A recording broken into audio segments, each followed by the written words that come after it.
Good day mga ka-Smash. Another day, another project tayo dito sa ating Smash. Tayo ay magpapalit ng headlight.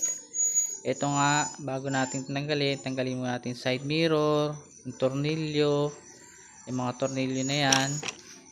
Yan, yan.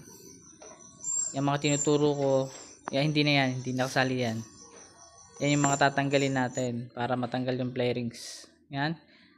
Meron din dito, yan, pag natanggal nyo yan, pwede na nating baklasin yung ulo. Yan. Sa part na to, tatanggalin ko na yung ulo kasi natanggal ko na yung mga tornilyo. Ayan. Yan. Biniluwagan ko na yan. Yan. Ito, pihitin nyo lang yan. Yung pinaka nilalagyan ng headlight. Yan. Yung ulo niya. Yung pinaka connector niya sa headlight. Yan, pihitin nyo lang.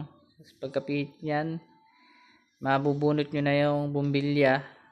Ayan. Nakikita nyo, ayan, papalitan ko na siya. Ayan.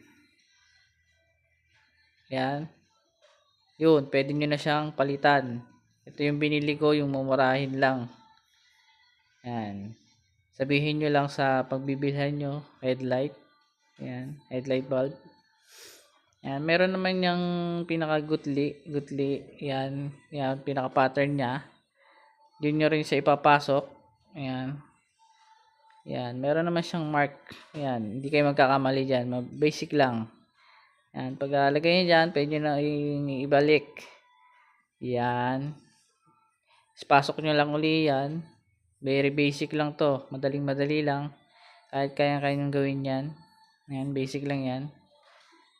Ayan. Hindi nga, isa nga pala kung nagdi-DIY lang ako. Hindi po ako professional.